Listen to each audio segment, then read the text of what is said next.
नमस्कार, मैं हूं रत्ना और आप देख रहे हैं सी न्यूज़ भारत। आए रुक करते इस खबर की और खबर अहिल्यानगर से है, जहां पारनेर तालुका के टाकली धोकेश्वर में एक आदिवासी युवक पर फॉरेस्ट डिपार्टमेंट के अधिकारियों द्वारा कथित रूप से हमला किए जाने का मामला सामने आया है।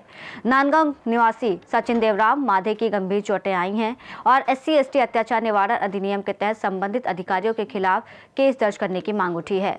नांदगांव के सचिन माधे ने बताया कि वो वड़गांव सावतल से टाकली धोकेश्वर होते हुए लकड़ी की गाड़ी ले जा रहे थे और इसी दौरान फॉरेस्टर किशोर गंगुर्डे और 8 से 10 अन्य फॉरेस्ट डिपार्टमेंट के कर्मचारियों ने उनकी गाड़ी रोक ली। आरोप है कि उन्हें गाड़ी के नीचे से निकालकर लकड़ी के डंडे, पत्थर और लात घूंसों से पीटा गया, जिससे सचिन बेहोश हो गए। बेहोशी की हालत में उन्हें हॉस्पिटल में भर्ती कराया गया, लेकिन उनके माता पिता जब मिलने पहुंचे तो फॉरेस्टर गंगुर्डे ने उन्हें मिलने नहीं दिया। साथ ही ये भी आरोप लगाया गया कि यदि इस घटना के बारे में किसी को भी बताया गया तो पूरे परिवार को जेल भेजने की धमकी दी गई। चिकित्सा जाँच में पता चला कि उनके मुंह की हड्डी 2-3 जगह से टूटी हुई थी और 2-3 नसों को नुकसान हुआ है। हालांकि पैसे की कमी के कारण सचिन बिना पूरी तरह इलाज कराए अपने घर लौट आए हैं। उन्होंने बताया कि सिर और शरीर में अब भी तेज दर्द है और उन्हें आगे इलाज की जरूरत है। सचिन माधे और समर्थकों का कहना है कि हमले के दौरान अधिकारी और कर्मचारी नशे में थे। इसके अलावा आरोप है कि फॉरेस्ट डिपार्टमेंट की सीमा में गैर कानूनी लकड़ी परिवहन और पहाड़ी पत्थरों, हीरे की तस्करी की गतिविधियों में फॉरेस्टर किशोर गंगुर्डे, अकाउंटेंट उंडे और forest range officer Anil Rahane शामिल हैं। लोक सेवा पत्रकार संघ के महाराष्ट्र वाइस प्रेसिडेंट राव साहेब वरपे ने चेतावनी दी है कि अगर इस मामले में न्याय नहीं हुआ तो वो होम मिनिस्टर और फॉरेस्ट मिनिस्टर से मिलेंगे। साथ ही 29 दिसंबर को महाराष्ट्र के दलित पैंथर, दलित और आदिवासी संगठनों की ओर से आमरण अनशन की चेतावनी जारी की गई है।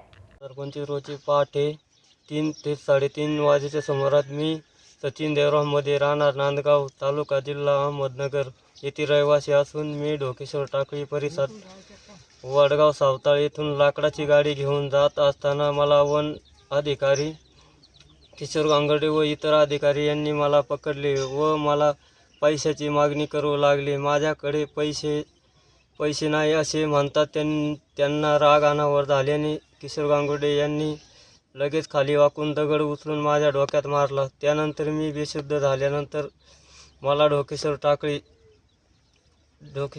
येथे दवाखान्यात नेले व तेथे इलाज होत नसल्याने त्यांनी मला जिल्हा रुग्णालयात अहिल्यानगर येथे आणले व तिथे डॉक्टर मॅनेज करून थातुरमातुर इलाज केला। त्यानंतर या वन विभागाच्या अधिकाऱ्यांनी गावात कळविले। त्यानंतर माझे आई वडील दवाखान्यात दाखल झाले व मला भेटण्यास विनंती केली, परंतु वन अधिकारी यांनी माझ्या आईवडिलांना मला भेटू दिले नाही। त्यानंतर एक स्टॅम्पवर माझ्या वडिलांची व एका मित्राची सही घेऊन ताब्यात देण्यासाठी घेऊन मला वडिलांना व मला धमकावून सांगितले की हे कोणाला घटना सांगितली तर तुला जेलमध्ये जावे लागेल। आम्ही आदिवासी ठाकर असून आम्हाला कायद्याची माहिती नसल्याने याचाच फायदा घेऊन आदिवासी ठाकर समाजावर अन्याय केला आहे। तरी वन अधिकारी किशोर गांगुर्डे यांच्यावर 18 अंतर्गत गुन्हा दाखल करण्यात यावा। जोपर्यंत त्यांच्यावर गुन्हा दाखल होत नाही तोपर्यंत आम्ही व आमची संघटना माननीय पोलीस अधीक्षक अहिल्यानगर यांच्या कार्यालयासमोर आमरण उपोषण करणार आहोत। म्हणून लवकर आम्ही माननीय पोलीस अधीक्षक, पालकमंत्री, जिल्हा अधिकारी गृहमंत्री यांना निवेदन देऊन लवकरच आमरण उपोषण केले जाईल। आता तुला हे मार लागला इतका, तुला ते त्रास काय होतो? डोकं चक्कर येते उभा राहिलो तरी। तुला उभे राहता येत नाही का? नाही। आता तुला हे दगड मारल्यापासून आज किती झाले? 4 दिवस। 4 झाले का? तुला कोणी वन विभागाचे लोकांचे फोन आले, भेटले, कोणी काही असं काही झालं का तुला? कोणीच नाही आलं। भारतीय युवक मोर्चाचा जिल्हा प्रभारी अतुल भालेराव, आज मी या ठिकाणी जो आदिवासी समाजावर ठाकर समाजाच्या सचिन मधेवर जो अन्याय झाला आहे तर या अन्यायाला मी जाहीर निषेध करतो।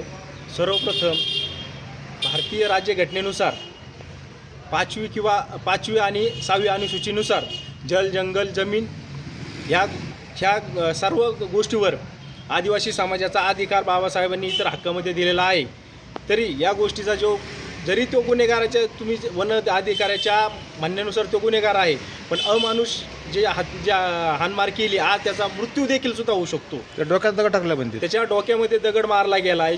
ज्या संबंधित जे इतर अधिकारी आहेत यांना बडतर्फ करून यांच्यावर ॲट्रॉसिटी ॲक्टनुसार कारवाई करण्यात यावी ही मी प्रशासनाला विनंती करतो. आणि ह्या घटनेचा जो झालेला मी जाहीर निषेध करतो भारतीय युवक मोर्चाच्या तर्फे आणि आदिवासी एकता परिषदेच्या नुसार मी असा इशारा देतो संबंधित सर्व जिल्हा अधिकाऱ्यांना, मग वन खातं असू किंवा कलेक्टर कचेरीत कलेक्टर साहेब असू, यांना मी इशारा देतो की याचं तीव्र आंदोलन अख्ख्या महाराष्ट्रात आम्ही घडवणार आहे. कारण की अशा ज्या घटना घडतात याच्याकडे शासनाचं दुर्लक्ष होत चाललेलं आहे.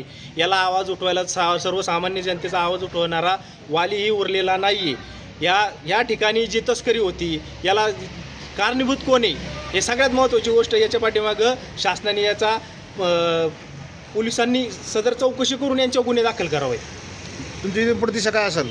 इथून पुढे अशी दिशा असेल आमची का जे आदिवासी समाजाचा जो आजपर्यंत काही असा प्रकार घडला आहे का त्याला वाचासुद्धा फुटलेली नाही. आदिवासी समाजावर इतके अन्याय चाललेले आहेत.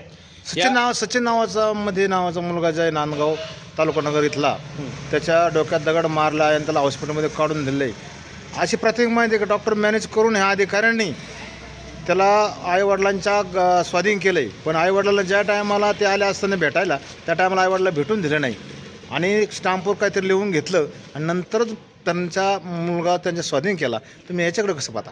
मी याच्याकडे असं पाहिलं जाईल का या ज्या पद्धतीने जी दहशत निर्माण केलेली आहे, ही जी शासनाची जी दहशत आहे ही दहशत ही साफ चुकीची आहे. आणि ह्या दहशतीमुळे जर एखाद्या समाजावर मग इतर कोणताही समाज असो त्याच्यावर जर अन्याय अत्याचार होत असेल तर अशा अधिकाऱ्यांना बडतर्फ करून त्यांच्यावर कायदेशीर ॲट्रॉसिटी ॲक्टनुसार गुन्हे दाखल करून यांच्यावर कठोर कारवाई करून यांना अजामीनपात्र गुन्हा दाखल करावा. अहिल्यानगर से सीनियर संवाददाता राव साहब वरपे की रिपोर्ट। पारनेर तालुका में हुई इस घटना ने प्रशासन और फॉरेस्ट विभाग की कार्यप्रणाली पर गंभीर सवाल खड़े कर दिए हैं। अब यह देखना बाकी है कि न्यायिक और प्रशासनिक कार्रवाई कितनी शीघ्र और प्रभावी होगी। रिपोर्ट में फिलहाल इतना ही। देश और दुनिया की तमाम बड़ी खबरों के लिए देखते रहिए सी न्यूज़ भारत।